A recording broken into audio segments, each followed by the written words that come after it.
Ini ya. Nah, ini P3K yang tertarik menjadi PNS diberi kesempatan untuk melamar dalam rekrutmen CPNS apabila memenuhi syarat. Bagi P3K yang sudah 1 tahun, jika ingin melamar CPNS tidak harus berhenti dari P3K. Jadi kalau tidak diterima dia menjadi CPNS bisa kembali ke P3K, ujar Abah. Wow, ini hal yang sangat menyenangkan bagi P3K yang lulus di tahun sebelumnya. Assalamualaikum warahmatullahi wabarakatuh teman-teman. Selamat pagi, ketemu lagi dengan channel Almahya dengan saya Andika.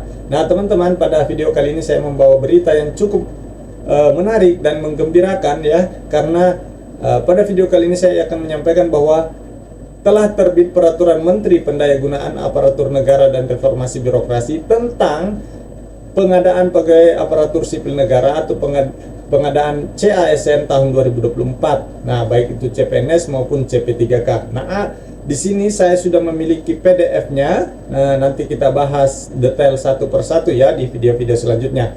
Untuk kali ini kita akan bahas berita gembira terkait penerimaan CASN 2024 yang sudah dipublis di website mempan.go.id.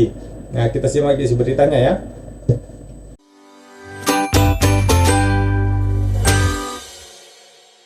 Nah, sebelum lanjut, bagi teman-teman yang ingin terus mendapatkan informasi terupdate seputar penerimaan CASN tahun 2024, silakan subscribe channel ini sekarang juga. Dan bagi kamu yang ingin mempersiapkan diri menghadapi CASN 2024, silakan masuk ke www.almahya.com. Di situ ada tryout yang cukup terjangkau hanya dengan 10.000, mumpung masih harga promo diskon hanya 10.000, kamu bisa mendapatkan tryout dan bisa download materinya. Dan semua materi soal-soal itu adalah soal-soal yang pernah keluar di tahun sebelumnya ya. Silakan di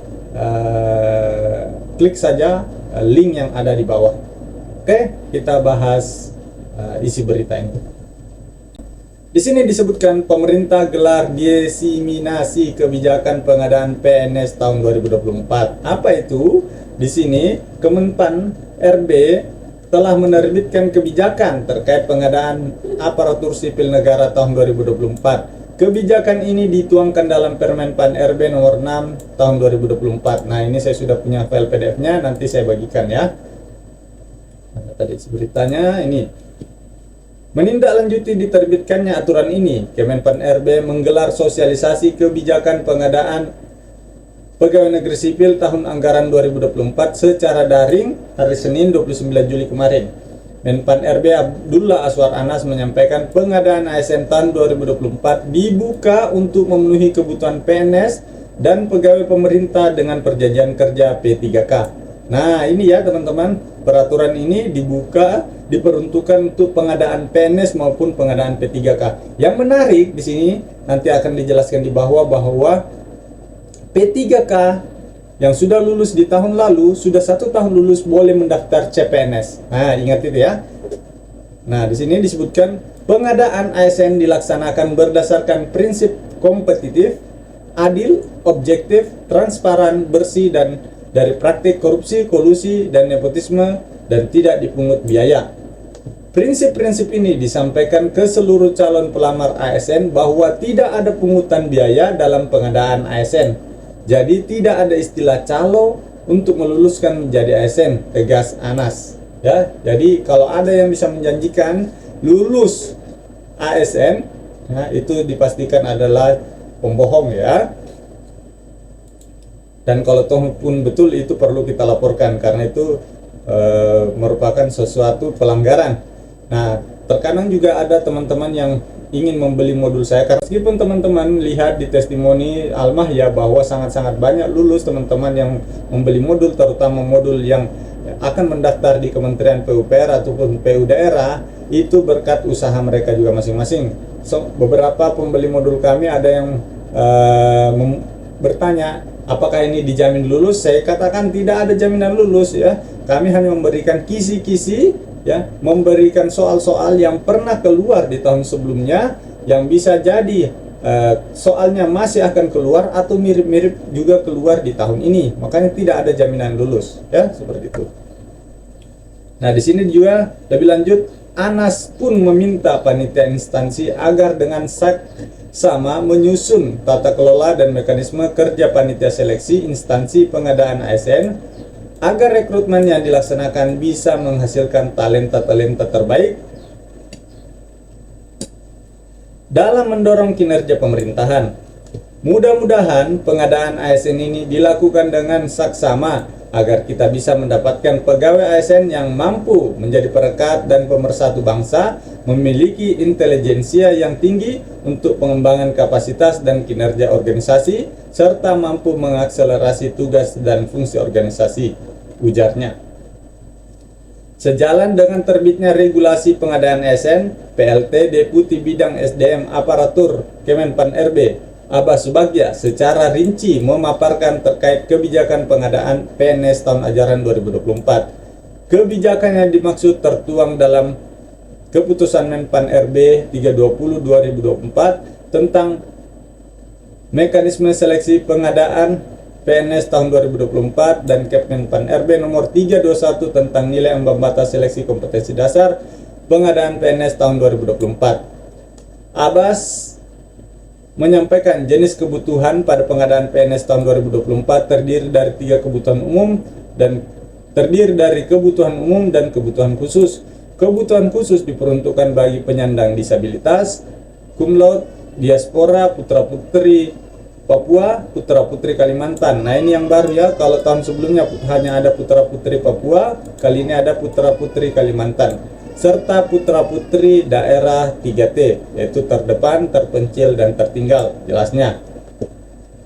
Lanjutnya dikatakan, arah kebijakan pengadaan ASN fokus pada pelayanan dasar dan penyelesaian tenaga non-ASN.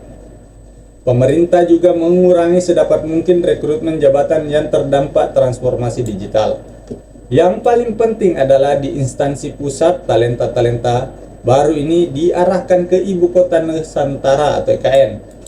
Rekrutmen tahun ini diutamakan untuk merekrut talenta-talenta terbaik di IKN dalam mendukung tugas pemerintahan, pembangunan, dan pelayanan publik. Imbuh Aba. Melalui kebijakan PNS tahun ini, P3K yang tertarik, ini ya, nah ini P3K yang tertarik menjadi PNS diberi kesempatan untuk melamar dalam rekrutmen CPNS apabila memenuhi syarat. Bagi P3K yang sudah 1 tahun, jika ingin melamar CPNS tidak harus berhenti dari P3K. Jadi kalau tidak diterima dia menjadi CPNS bisa kembali ke P3K, ujar Abah. Wow, ini hal yang sangat menyenangkan bagi P3K yang lulus di tahun sebelumnya, sudah 1 tahun bisa mendaftar CPNS jika memenuhi syarat, dan jika tidak lulus tetap bisa kembali menjadi P3K. Jadi silakan daftar ya. Terkait teknis pelaksanaan seleksi pengadaan ASN 2024, Deputi Bidang Sistem Informasi BKN Suharmen menyampaikan perlu kecermatan ketika panitia instansi menyusun petunjuk teknis seleksi administrasi agar tidak ada pihak yang dirugikan. Ini yang kayak yang biasanya sih merugikan itu kalau ada tes kompetensi SKB tambahan di daerah, itu rawan ada permainan ya, seperti itu, seperti yang terjadi di tahun sebelumnya kalau ada SKB tambahan. Nah, saya lihat tadi, saya baca sekilas pada Permenpan ini itu juga dibolehkan bagi instansi daerah untuk memberikan SKB tambahan di luar SKB yang sudah ditetapkan.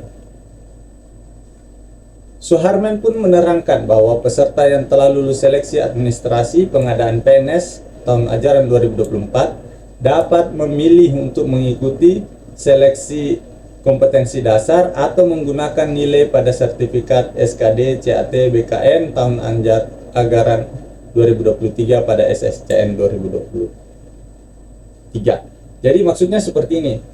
Kalau teman-teman di tahun 2023 sudah memiliki akun dan sudah ikut tes SKD di tahun 2023 dan poinnya sangat tinggi, ya, poinnya tinggi dan lulus peringkat SKD, teman-teman boleh memilih mau mengikuti SKD lagi dengan harapan bahwa nilainya itu bisa lebih tinggi dari tahun sebelumnya, atau tidak mengikuti SKD tetapi memilih nilai SKD yang tahun sebelumnya. Jadi teman-teman harus pintar berhitung.